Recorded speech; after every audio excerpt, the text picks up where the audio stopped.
Hey everyone, thanks for tuning into the Performance Lab. Don't forget to subscribe below to the right for updates to new videos and a huge announcement coming up. Enjoy! Hey, what's up, everyone? Morey Croson here from the Performance Lab in California, and we're going to do another breakdown for you today on Usain Bolt's start. A big thing that I really want to emphasize, a couple of the mechanics I think he does that is really effective in mastering the first few steps of your start to really make sure that you don't end up stumbling out of the box. I mean, I really see a lot of people that end up, having some trouble stumbling out of the blocks, not so much in practice, but really when they get more into the competition. So really being able to isolate what's happening when you are stumbling out of the box and how to be able to essentially help that. So, big thing here that I'd say that Usain Bolt does is he does an excellent job of really dropping those hips down as he's going to press off with that back leg, right? So he has like a continuation of driving down through the hips, and that makes it so then he could fully extend off this back leg to make it so he gets plenty of range within this front leg. A lot of times what happens when people end up stumbling is that there ends up being some type of a drop within the hips, but then when they push off, the push off is happening when the hips are a little bit too high, so it'd be more in this area. Then they really start to drive with the knee. And so, instead of allowing those hips to continue to go downwards, they start just going laterally.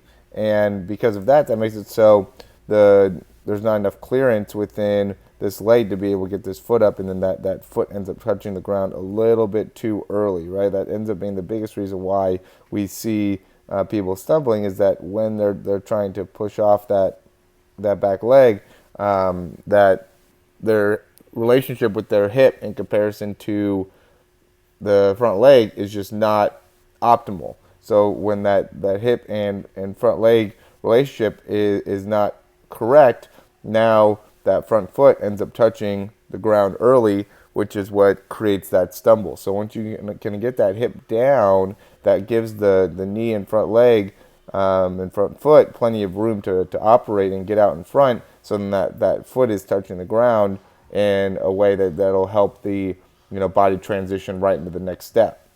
Okay, so again, big reason why, and it also goes into the spine too. It's a hip and spine thing. So if your spine is like too far out in front, that'll also limit how much knee height you're going to get and how much foot height you're going to get, which again will make it so you end up touching that front foot down a little bit earlier than what you wanted to, which impacts the ability to have a nice clean start. So, big thing that you want to be able to do is keep everything, or you want to be able to really allow that leg to get plenty of range, the swing leg here, to get plenty of range of motion. But you do that by being able to, once again, drop the hip, keep that spine angle in a fairly extended spot, and then also as that hip's dropping, you want to be able to, get to a position where you've gone through a good amount of change within the spine angle and the hip angle before you press off. If you end up pressing off this back leg too early, that'll affect what ends up happening within the spine and the back. So really being able to maximize that is super important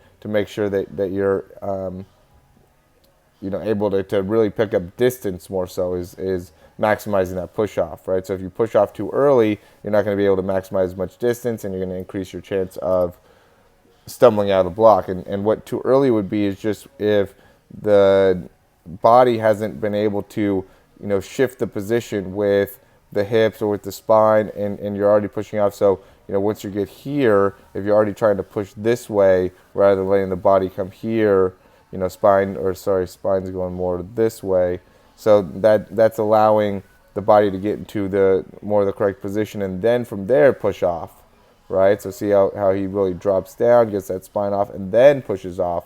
He doesn't, he's not doing all of them simultaneously, which makes it so he has plenty of room for that front leg to come up and through, which is what really makes it so the start can be really, really effective and helps in transitioning forward. So from there, then it's just like then we're going basically into some of the transition mechanics. So you can see here, lands, keeps that heel off the ground, is able to fully extend off that back leg and push, gets full range within that back arm, maintains a good solid position within the spine, and also gets that good solid leg drive. So he's really in a good overall position through that whole body as he's pushing off there. And most of that came from, keeping that heel off the ground, and being able to really maintain a similar position as where he was at within that first step. So he's here, he pushes off that back leg, look where his spine's at, lands, he basically maintains that same spine position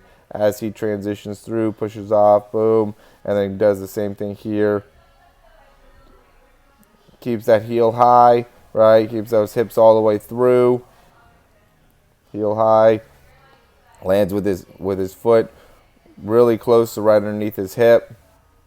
Drives those hips through, and then extends into the next step. So what he's doing really good is he's maintaining that spine position and doing a great job of, again, landing with that heel a little bit off the ground, then transferring that leg through, and really pushing off that ground really effectively to make it so he's able to cycle that leg all the way through so the foot can land right back underneath him, by really trying to drive those hips forward and through at the same time. So you can really see when you can break it down in this slow motion how Usain Bolt was able to be one of the best in the world by really focusing on his start, just because as being as tall as he was, his start was something that was a little bit more of a hindrance to him until he was able to really perfect it and utilize it to help him get to his top speed. He's really not somebody that is known for having a great start, but because he utilizes his start as a way to generate momentum, and get his spine in the right position and start the process of improving the leg cycle. Once he gets into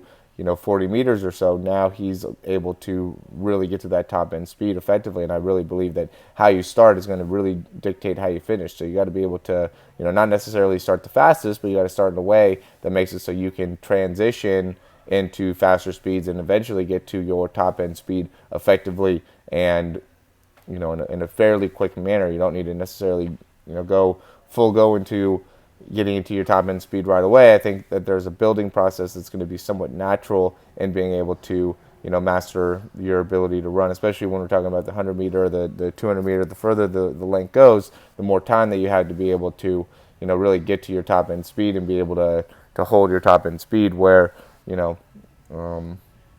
think some people make the mistake of trying too hard to, get that fast starting and get going as fast as they can, and they end up dying out at the end. So yeah, just like a quick little video here to give some more information about Usain Bolt and how he's able to, was able to do really good in his start, and give some more information that could help you out there. So yeah, we have a lot of cool things available here right now for you guys. Some free gifts, some excellent programs. So if you guys have any questions, let us know, and we'll talk soon. Hey, thank you so much for watching this video. I hope you really enjoyed it, and if you did, you can subscribe down below, and that way you can get updates on any of the new videos that we get.